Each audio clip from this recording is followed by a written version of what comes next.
Now let's begin.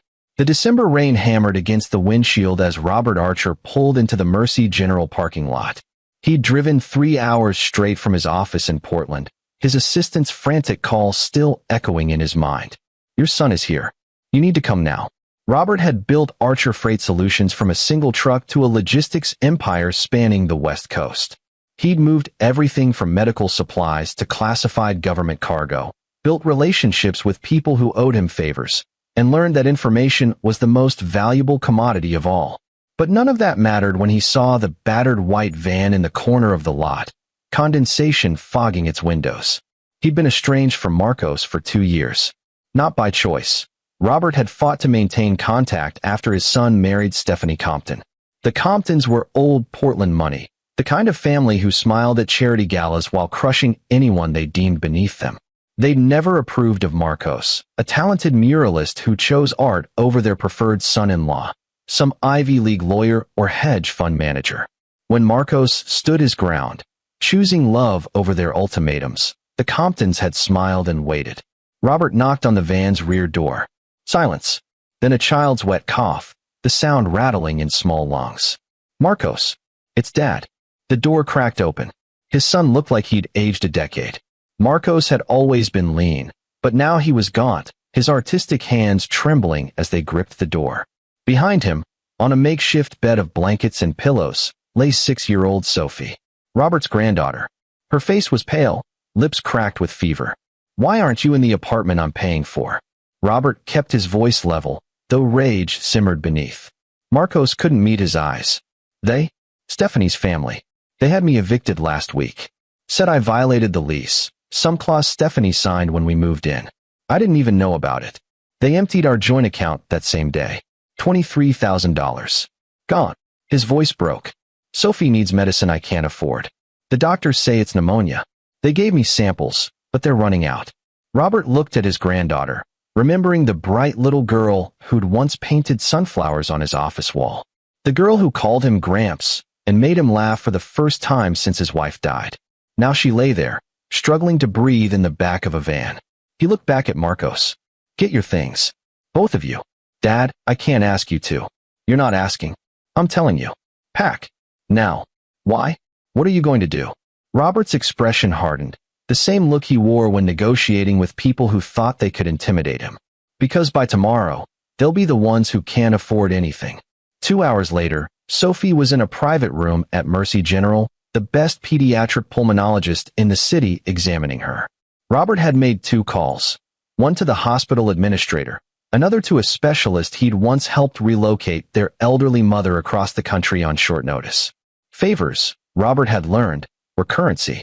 Marcos sat in the hallway, his hands wrapped around a coffee cup he hadn't touched.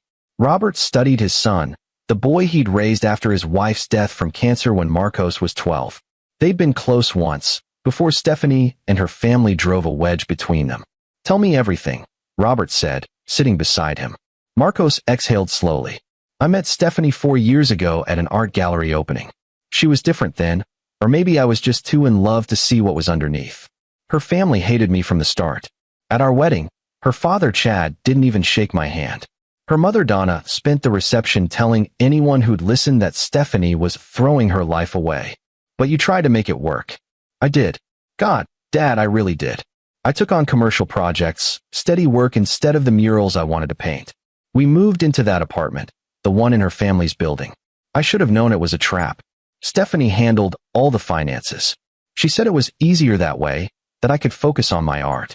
I was so stupid." Robert shook his head. "You trusted your wife. That's not stupid. 3 months ago, things changed. Stephanie started staying late at her family's company, Compton Holdings. They own half the commercial real estate in downtown Portland. Her brother Nate works there too. She'd come home and criticize everything. My work, how I dressed, how I talked. Then she started turning Sophie against me, telling her that Daddy didn't make enough money, that we'd be better off without me. And you didn't tell me." Marcos's eyes filled with tears.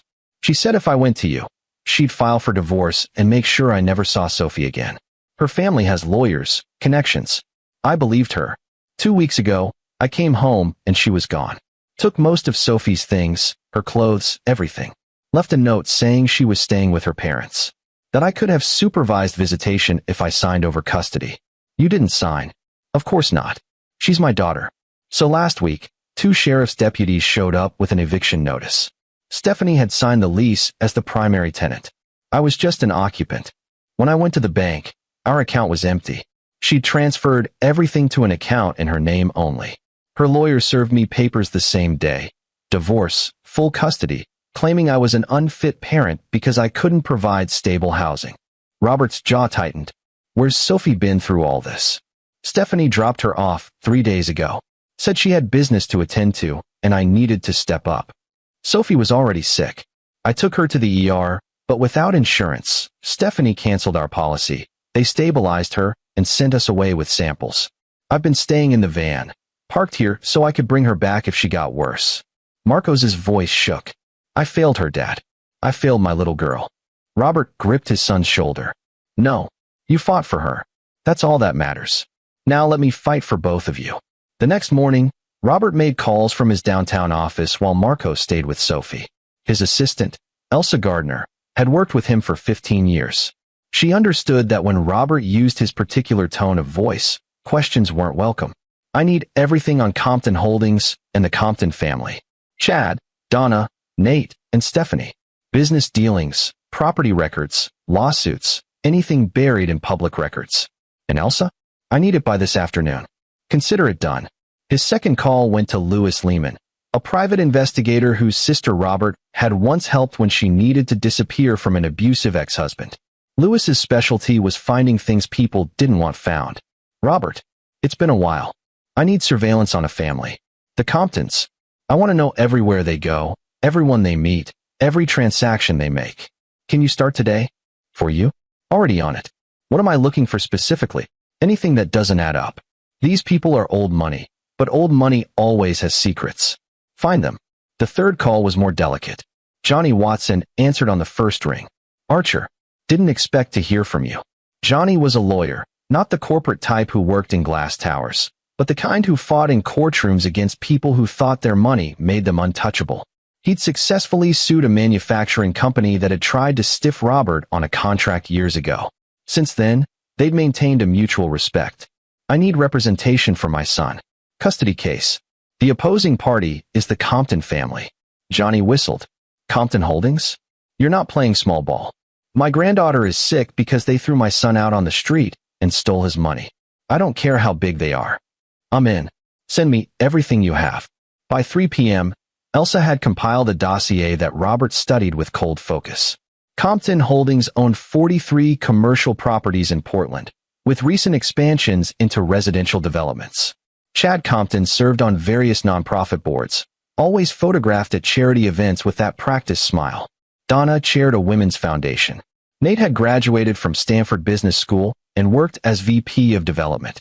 Stephanie held a nominal position in their property management division. On paper, they were pillars of the community.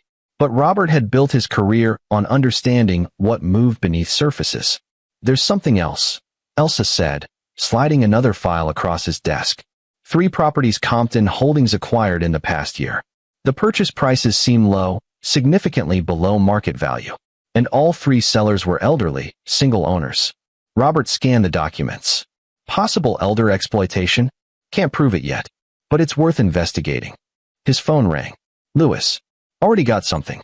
Stephanie Compton met with her father and brother this morning at their office. I've got a contact in their building. According to them, Stephanie was celebrating. Said she'd taken care of the Marcos problem, and that once the custody hearing was done, she'd get a nice settlement and could move on to someone better. Robert's expression didn't change, but his grip on the phone tightened. What about the account she drained? Transferred the money to an offshore account yesterday. 23 grand. My guy says the Comptons have done this before, small amounts that wouldn't raise red flags. They're careful. Not careful enough. Keep watching them. Robert sat back in his chair, processing. The Comptons thought they were dealing with an artist who couldn't fight back. They'd orchestrated this perfectly. Eviction, theft, custody claims. All designed to crush Marcos while maintaining their pristine reputation. They'd made one critical mistake. They'd hurt his family. Robert opened his laptop and began typing, his fingers moving with practiced efficiency.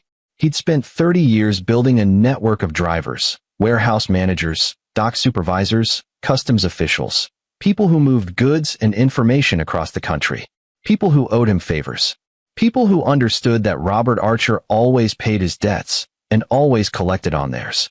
It was time the Comptons learned that some people couldn't be bullied. It was time they learned what happened when you backed a predator into a corner. The hospital room was quiet except for Sophie's steady breathing. The antibiotics were working. Color had returned to her cheeks. Marcos sat beside her bed, holding her hand. Robert entered with coffee and a folder. "She's getting better," Marcos said, relief evident in his voice. "She is. The doctor says she'll be released in 2 days." Robert handed him the coffee. "We need to talk about what comes next. The custody hearing is in 3 weeks. Stephanie's lawyer sent over her demands. She wants full custody, child support, and she's claiming I'm psychologically unstable because I was homeless. She won't get any of that." Marcos looked up. "Dad, they have money, lawyers. So do we. Johnny Watson is representing you. He's the best. But more importantly, the Comptons made tactical errors. They moved too fast, got too confident." Robert opened the folder. The eviction was based on a lease clause that may not be legally enforceable. The joint account they drained, that's financial abuse. Stephanie abandoning Sophie with you while she was sick, then claiming you're unfit? That's ammunition for us. But will it be enough? It's a start. The Comptons think they're fighting an artist with no resources. They don't know about me yet, and they won't until it's too late. Robert leaned forward. "Here's what's going to happen. You're going to move into my house with Sophie. You'll get documentation of every conversation, every interaction with Stephanie. Johnny will file for emergency custody based on Stephanie's abandonment and your current stable housing situation. What are you going to do?" Robert smiled, but it didn't reach his eyes.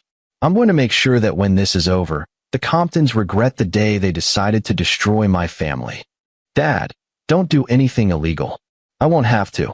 People like the Comptons always have skeletons. I'm just going to open the closet door and let them fall out." He stood. "Get some rest. Tomorrow, you and Sophie come home with me. And Marcos? This ends with her in your arms, safe and healthy. I promise you that."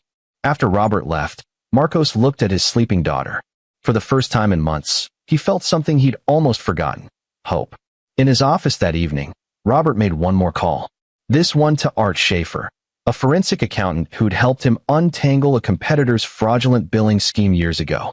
"Art, I need you to audit a company for me. Compton Holdings. I'm looking for anything irregular, tax irregularities, questionable transactions, anything that doesn't smell right. Can you do it quietly? Quietly is my specialty. Give me a week." Robert hung up and stared out at the Portland skyline. Somewhere in that glittering expanse, the Comptons were celebrating their victory over Marcos, confident in their power and untouchability.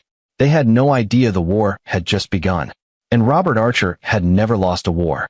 The Compton family estate sat in Portland's West Hills, a sprawling property with manicured gardens and views of the city. Inside, Stephanie Compton sat in her childhood bedroom, scrolling through her phone with satisfaction. The divorce papers were filed. The custody hearing was scheduled. Her lawyer assured her it would be a formality. Her mother Donna knocked and entered, carrying a glass of wine. "Feeling better, darling?" "Much. I can't believe I wasted 4 years with him. God, Mother, what was I thinking? You were young. These things happen. The important thing is you're free now, and Sophie will grow up properly." Donna sat on the bed. "Your father and Nate have been discussing your future. There's that lawyer, the Henriksen boy. Quite successful, from a good family. We thought perhaps dinner next week." Stephanie smiled. "That sounds perfect." Downstairs, Chad and Nate Compton reviewed documents in the study. Chad poured bourbon, his expression satisfied. "The apartment's already relisted at a higher rate. We'll have new tenants by month's end." Nate nodded. "And Marcos is out of the picture.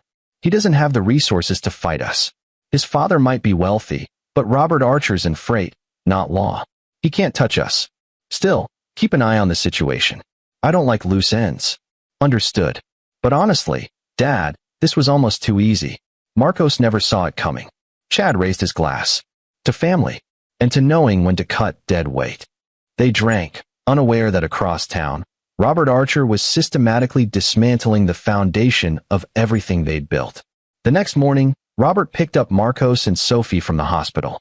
His house in the West Hills, deliberately chosen in the same exclusive neighborhood as the Comptons, had been prepared for their arrival. Sophie's room was painted her favorite color, yellow, with new furniture and toys. Marcos's room had a studio space set up for his art. "Dad, this is too much," Marcos said, watching Sophie explore her new room with delighted wonder. "It's home. You both belong here." Robert crouched down to Sophie's level. "Hey, sunshine. You like your room?" "Gramps, there's a princess castle." Her voice was still raspy but excited. "That's right. And you're going to stay here and get strong, okay? Can Daddy stay too?" "Daddy's staying as long as he wants. This is your home now." Later, after Sophie was asleep, Robert and Marcos sat in the study. Johnny Watson had sent over the initial filings. Emergency custody based on abandonment and current unstable living conditions on Stephanie's part. "The hearing is in 10 days, Johnny explained via video call. "We're arguing that Stephanie demonstrated unfitness by dumping a sick child with her father in an emergency situation. The financial abuse, draining the account, canceling insurance, also works in our favor. The eviction is murkier, but we're challenging it." "What are our chances?"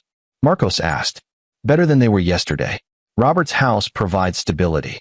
The medical records showing Sophie's condition when she was abandoned help. But the Comptons have influence. This won't be easy." After the call, Marcos turned to his father. "Thank you for all of this. You're my son. Sophie's my granddaughter. There's nothing to thank me for." Robert paused. "But there's something you should know. I'm not just fighting this custody battle. I'm going after the Comptons themselves." "What do you mean?" "They thought they could destroy you without consequences. I'm going to show them they were wrong. Everything they've built, everything they value, I'm going to take it apart piece by piece. And when I'm done, they'll wish they'd never heard the name Archer." Marcos saw the steel in his father's eyes, the same determination that had built a logistics empire from nothing. How? By using the same thing that made them think they were untouchable, their arrogance. People who believe they're above consequences get sloppy. They leave trails. And I'm very good at following trails. Robert stood. "Get some rest. Tomorrow, we start fighting back." That night, Elsa sent Robert an encrypted email. Lewis's investigation had uncovered something interesting. Nate Compton had been making regular visits to a commercial property Compton Holdings didn't own. The property was listed under a shell company, but the timing of the visits, always late at night, raised questions. Robert forwarded the information to Art Schaefer with a simple note: "Dig deeper." The Comptons had no idea the walls were already closing in, and Robert Archer was just getting started. 3 days later, Art Schaefer called with news. "Robert, you were right to be suspicious. Compton Holdings has a pattern of acquiring properties below market value from elderly sellers. I found 7 in the past 3 years. In each case, the seller was single, over 70, and died within 6 months of the sale." Robert's blood went cold. Natural causes? On paper, yes. But the pattern is concerning. All 7 signed over power of attorney to a care manager shortly before the sales. That care manager works for a company owned by Donna Compton. Elder abuse. Almost certainly. But proving it requires more than patterns. We'd need testimony from families, medical records, evidence of coercion. These cases are hard to prosecute. What about the shell company Nate's been visiting? Still digging, but I found something else. Compton Holdings is leveraged heavily, much more than their public filings suggest. They've been taking high-interest loans from private lenders to fund their expansion. If their cash flow got disrupted, they'd be in serious trouble.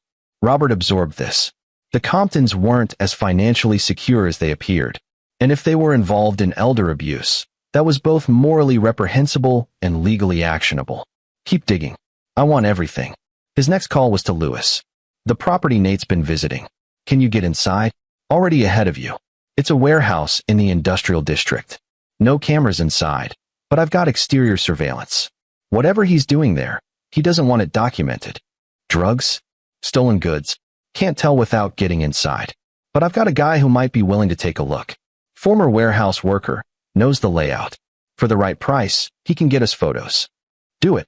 But tell him to be careful. If this goes sideways, I don't want anyone getting hurt." Understood. Robert hung up and reviewed his strategy. The custody hearing was in 6 days. Johnny was building a strong case, but the Comptons had influence with local judges. Robert needed leverage, something so damaging that they'd back off rather than risk exposure. The elder abuse pattern was promising, but proving it would take time. The warehouse could be the key. If Nate was involved in something illegal, that would shake the family's reputation and potentially draw a criminal investigation. But Robert needed more. He needed something immediate and irrefutable. His phone buzzed. A text from Johnny, Stephanie's lawyer requesting meeting. Says she wants to discuss terms before hearing. Robert smiled grimly. They were getting nervous. The meeting took place in a neutral conference room downtown. Stephanie sat with her lawyer, a polished woman named Michelle Schroeder who specialized in high-net-worth divorces. Marcos sat with Johnny and Robert, who'd insisted on attending despite Michelle's objections. Mr. Archer isn't a party to these proceedings, Michelle said coolly. Mr. Archer is providing housing and support for his son and granddaughter, Johnny replied. He has every right to be here. Stephanie looked uncomfortable, her eyes flicking between her lawyer and Robert. She'd expected a broken Marcos, alone and desperate. Instead, she faced a united front. Let's get to the point, Michelle said. My client is willing to reduce her custody demands to joint custody, with primary residence going to her. In exchange, Mr. Archer withdraws all claims of financial abuse and abandonment. Johnny didn't even glance at his notes. Your client abandoned a sick child with her father, drained their joint account, and canceled their health insurance. She has no leverage here. We're seeking full custody with supervised visitation for Mrs. Archer. Michelle's expression hardened. The Compton family has significant resources. Dragging this into a prolonged court battle won't benefit anyone, especially the child. Is that a threat? Robert asked quietly. It's a reality. The Comptons can outlast any opponent financially. It would be prudent to settle now on reasonable terms. Robert leaned forward, his voice calm but edged with steel. Let me explain something to you and your client. I built my company from nothing. I've negotiated with union bosses, government bureaucrats, and corporate raiders. The Comptons don't intimidate me. So here's my reality. We're taking this to court. And when we win, Mrs. Archer will be lucky to get supervised visitation once a month. Stephanie spoke for the first time, her voice shaking slightly. You can't win. My family. Your family is going to have bigger problems soon, Robert interrupted. Much bigger problems than this custody case. Michelle stood abruptly. I think we're done here. We'll see you in court. After they left, Marcos exhaled. That was intense. They're scared, Johnny observed. Offering joint custody this early means they're worried about the abandonment angle. We've got them on the defensive. Robert said nothing, his mind already moving to the next phase. Stephanie's nervousness had been telling. The Comptons were used to crushing opposition through intimidation and resources, but they weren't used to opponents who fought back systematically.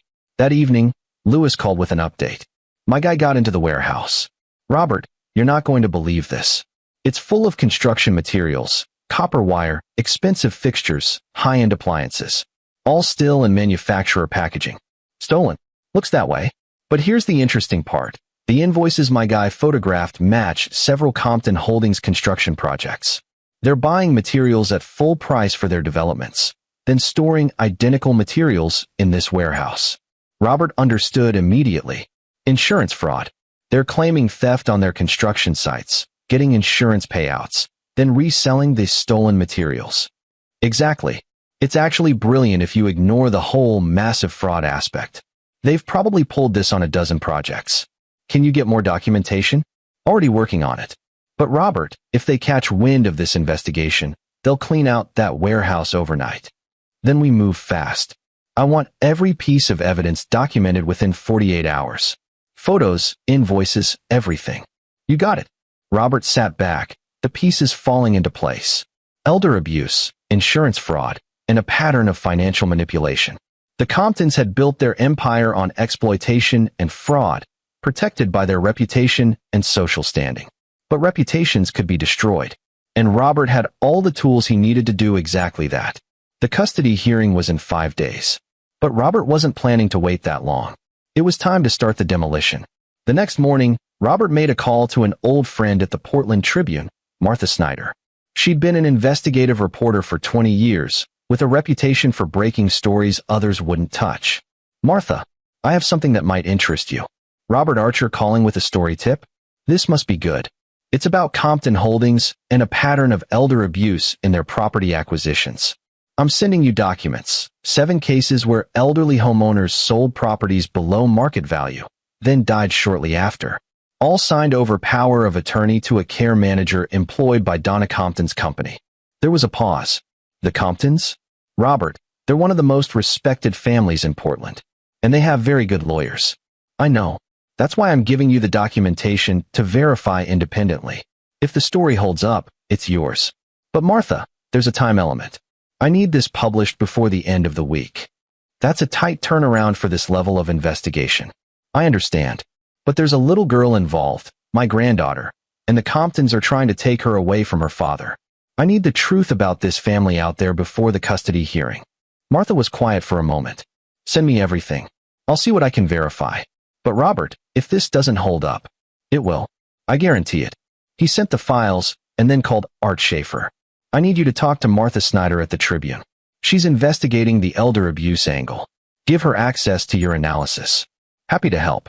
But Robert, even if the story runs, the Comptons can claim it's a vendetta related to your custody case. Let them. Once the story's out, other families will come forward. People who were too afraid to speak up before will see they're not alone. The Comptons won't be able to bury this. Next, he contacted Johnny Watson. We need to amend our custody filing. I want to include evidence of the Compton family's business practices, specifically their involvement in elder abuse and fraud. It goes to character and judgment. That's aggressive. The judge might view it as a smear tactic, or the judge might view it as relevant context for why Stephanie learned to manipulate and exploit others. She drained my son's account and abandoned her sick child. That's the same pattern of exploitation her parents use in business. Johnny considered this. I can make that argument. But we need to be careful. If we overreach, it could backfire. We won't overreach. We'll just present the facts and let the judge draw conclusions. The pieces were moving. The investigation into the warehouse was ongoing. The newspaper story was in development. The custody case was strengthening. But Robert knew the Comptons wouldn't sit idle. He was right. That afternoon, Marcos received a call from Stephanie. Don't hang up, she said quickly. I need to talk to you. In person. I don't think that's a good idea. Please, Marcos. It's about Sophie. Meet me at the coffee shop on 3rd Street. 1 hour. Just you. Marcos looked at his father, who'd overheard on speaker. It's a trap, Robert said flatly. Maybe. But what if it's not? What if she actually wants to work something out? Robert studied his son's face. The hope there, the desperate desire to believe the woman he'd loved might still have some decency. If you go, I'm coming with you. And Louis will be there too, watching. An hour later, Marcos sat in the coffee shop while Robert and Louis watched from a vehicle across the street. Stephanie arrived with Nate, which immediately confirmed Robert's suspicions. Through Louis's long-range microphone, they heard the conversation clearly. I wanted to talk about Sophie, Stephanie began, her voice soft and reasonable. This fighting isn't good for her. Then drop the custody case. Let me keep her. Nate leaned forward. That's not realistic, Marcos. You're unemployed. You were living in a van. No judge is going to give you custody. I have a home now. Stability. And I'm her father. A home your father provided, Stephanie said. But how long will that last? Robert's not getting any younger. What happens when he can't support you anymore? Marcos's jaw tightened. What do you want, Stephanie? I want us to settle this reasonably. I'll agree to joint custody if you sign over your parental rights regarding major decisions, education, medical care, residence. And you agree not to make any public statements about our family. In the vehicle, Robert's expression darkened. They're trying to gag him. They know something's coming. Louis nodded. They're worried about the investigation. Someone tipped them off. Back in the coffee shop, Marcos stood. I'm not signing over my rights. Sophie is my daughter. If you want custody, fight for it in court. Nate's pleasant facade dropped. You're making a mistake. My family has connections you can't imagine. Judges, lawyers, city officials. We'll bury you. Try it. As Marcos left, Stephanie called after him. You're going to lose her, Marcos. And it'll be your fault. Robert watched his son walk out with his head high, proud of him. Then he turned to Louis. They're panicking. Double the surveillance. I want to know every move they make. That evening, Martha Snyder called. Robert, I've verified 4 of the 7 cases. Families of the deceased sellers are willing to talk. Some were suspicious, but didn't know what to do. One daughter tried to file a complaint with Adult Protective Services, but was told there wasn't enough evidence. When can you publish? I need 2 more days to lock down the remaining cases and get legal review. This is going to explode, Robert. The Comptons will come after me and the paper. Can you handle it? With what I've got? Absolutely. This is the kind of story that ends careers, or makes them. Then run with it. And Martha? Thank you. Don't thank me yet. Let's see if I still have a job next week. 2 days later, the Tribune ran the story on the front page.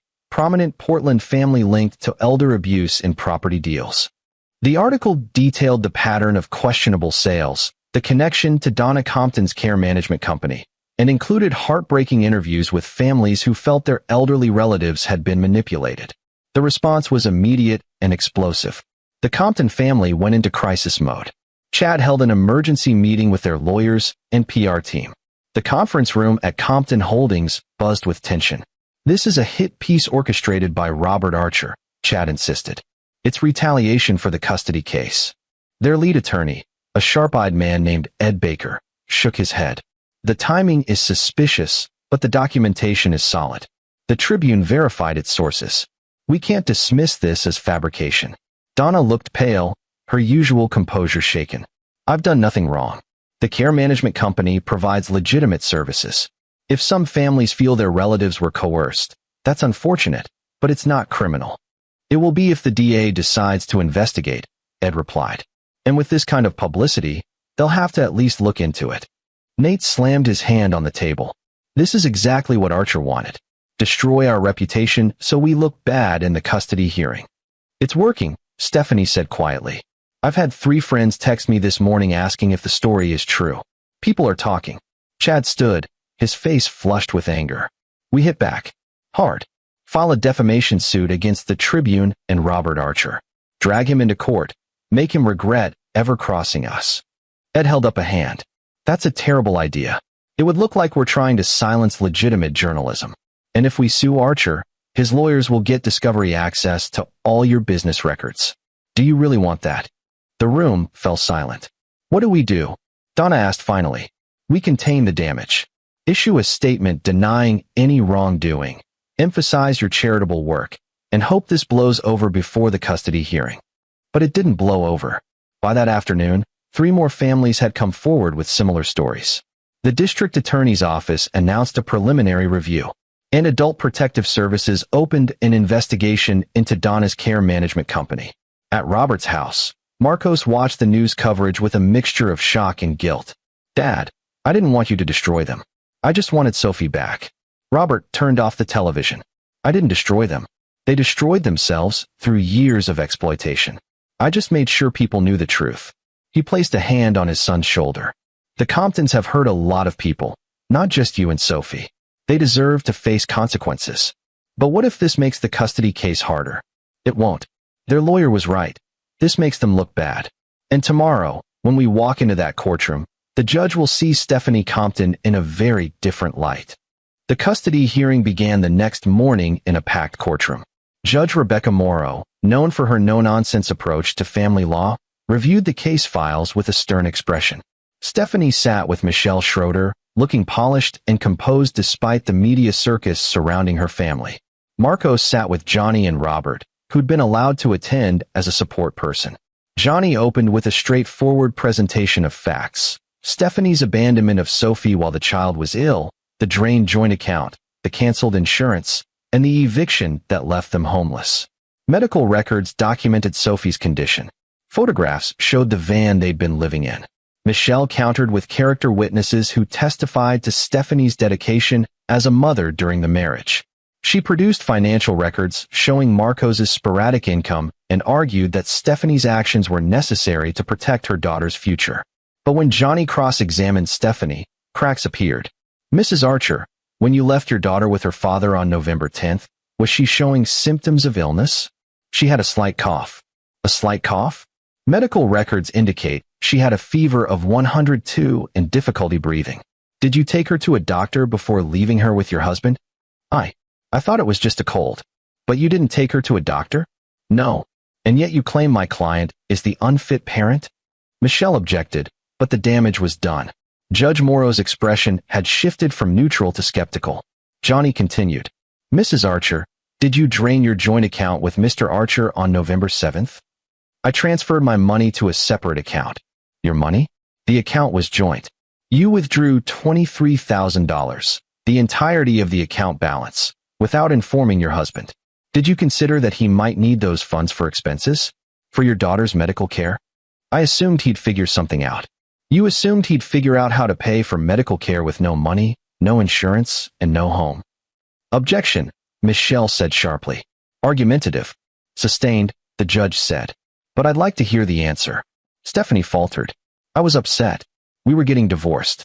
I didn't think about. You didn't think about your daughter's welfare? That's not what I meant. Johnny paused, letting the moment hang. No further questions. Robert watched Stephanie compose herself, her lawyer whispering urgently. The confident woman who'd met with them days ago was gone, replaced by someone who looked increasingly trapped. Then it was time for Marcos to testify. Johnny guided him through the chronology, the marriage, the growing control from Stephanie's family, the isolation, and finally the eviction and abandonment. Mr. Archer, why didn't you fight the eviction? I didn't know I could. Stephanie had signed the lease. I thought I had no rights. And the joint account. I trusted her. She handled our finances. I didn't check the balance regularly. Marcos's voice strengthened. I know that was naive. I know I should have been more involved. But I was trying to save our marriage. I was trying to be the husband she wanted me to be. What happened when Stephanie brought Sophie to you on November 10th? Sophie was burning up with fever. She could barely breathe. I took her to the emergency room immediately. They gave me antibiotic samples and said to come back if she got worse. I stayed in the hospital parking lot because I was terrified she'd stop breathing in the night. Why didn't you contact your father earlier? Marcos looked at Robert. Because I was ashamed. I'd failed my daughter. I'd failed my family. But when Sophie got really sick and I had nowhere else to go, I didn't have a choice. And my dad, he saved us. Michelle's cross-examination tried to paint Marcos as irresponsible and financially unstable, but his answers were simple and honest. Yes, his income was irregular. Yes, he'd made mistakes. But he'd never abandoned his daughter. He'd never put her at risk. When the testimonies concluded, Judge Morrow called a brief recess. Robert and Marcos stepped into the hallway. You did well, Robert said. I just told the truth. Sometimes that's enough. When court resumed, Judge Morrow delivered her ruling. I've reviewed all the evidence and testimony in this case. While both parents clearly love their child, the actions taken by Mrs. Archer, specifically abandoning a sick child, draining the joint account, and canceling health insurance during a divorce, demonstrate extremely poor judgment. Mr. Archer, while financially unstable at the time, showed appropriate concern for his daughter's welfare and sought help when needed. Given that Mr. Archer now resides in a stable home environment provided by his father, I'm granting temporary primary custody to Mr. Archer with supervised visitation for Mrs. Archer. We'll revisit permanent custody in 3 months. Stephanie gasped. Michelle immediately moved for reconsideration, but the judge was firm. My decision stands. Court is adjourned. Outside the courthouse, Marcos hugged Robert, tears streaming down his face. We won. We actually won. You won, Robert corrected. You fought for your daughter and won. Across the plaza, the Compton family gathered in a tight, angry cluster. Chad's face was thunderous. Donna looked devastated. And Stephanie sobbed while Nate tried to comfort her. Robert watched them with cold satisfaction. This was just the beginning. That evening, Lewis called with news about the warehouse investigation. We've got everything documented. But there's more. I've been tracking Nate's movements, and he met with someone suspicious last night, a guy named Caesar Edwards. He's connected to organized crime, specifically cargo theft rings. Robert's instincts fired. Compton Holdings uses freight companies for their construction supplies. Are you suggesting? I'm suggesting that the insurance fraud might be bigger than we thought. What if they're not just claiming false thefts? What if they're actually facilitating real thefts, getting insurance payouts, and then buying back their own materials through intermediaries at a fraction of the cost? That would involve multiple felonies, insurance fraud, organized theft, money laundering. Exactly. And if we can prove Nate's connection to Edwards, We've got them on all of it. Robert thought quickly. Can you get evidence of the connection? I can try, but we're moving into dangerous territory. These aren't just wealthy fraudsters. If they're working with organized crime, they're connected to dangerous people. I didn't start this fight, Lewis, but I'm going to finish it. Get the evidence. The next day, Art Schaefer called with his final report on Compton Holdings' finances. Robert, they're in serious trouble. The loans I mentioned? They're coming due in the next 60 days. The lenders are private equity firms with reputations for brutal collections. If Compton Holdings can't pay, they'll lose everything. Their properties, their company, their assets. How much do they owe? $15 million. And with the elder abuse investigation tanking their reputation, they're hemorrhaging business. Tenants are breaking leases. New deals are falling through. They're in a death spiral. What would happen if their insurance policies suddenly got canceled? Art was quiet for a moment. That would accelerate the collapse. Without insurance, they can't get new financing or maintain existing contracts. Why do you ask? Just thinking ahead. Thanks, Art. Robert made one more call, this one to an old friend at a major insurance company. 20 minutes later, he hung up with a smile. Compton Holdings policies would be under review within 48 hours. Anonymous tips about potential fraud had reached the right people. The insurance company would conduct its own investigation, and during that time, all policies would be suspended. The Comptons were running out of time and options, and Robert was about to close the final trap. 3 days later, the dominoes began falling rapidly. First, the district attorney announced a formal investigation into the elder abuse allegations. 2 families filed civil suits against Donna Compton's care management company. Adult Protective Services revoked the company's license pending review. Second, Compton Holdings Insurance Company suspended their policies and launched a fraud investigation based on irregularities in multiple theft claims. Third, the Portland Tribune ran a follow-up story connecting Nate Compton to known associates of cargo theft rings, complete with photographs of him meeting with Caesar Edwards. Chad Compton called an emergency board meeting at Compton Holdings. The conference room was tense, several board members notably absent. This is a coordinated attack, Chad insisted. Robert Archer is behind all of it. The newspaper stories, the investigations, everything. Ed Baker, their attorney, looked exhausted. Even if that's true, the evidence is real. The DA has documentation, the insurance company has their own investigators, and the photograph of Nate with Edwards is damning. Nate spoke up, his voice defensive. I met with him once about a construction project. That's all. I didn't know he was connected to. It doesn't matter what you knew, Ed interrupted. It matters what it looks like. And it looks like Compton Holdings is involved in organized crime. Donna's hands shook as she poured water. This can't be happening. Our family has been in Portland for generations. Your family's reputation is destroyed, one of the board members said bluntly. I'm resigning, effective immediately. I can't be associated with this company anymore. 2 others followed suit. Chad slammed his fist on the table. We can fight this. We have resources, lawyers. You have $15 million in debt coming due and no way to pay it, Ed said flatly. Your insurance is suspended, your reputation is ruined, and criminal investigations are underway. Chad, it's over. The best thing you can do now is cooperate with investigators and try to avoid prison. The room fell silent. Stephanie, who'd been quiet throughout, finally spoke. This is about Sophie, isn't it? Archer's doing this because we tried to take her away. He's doing this because you gave him the ammunition, Ed replied.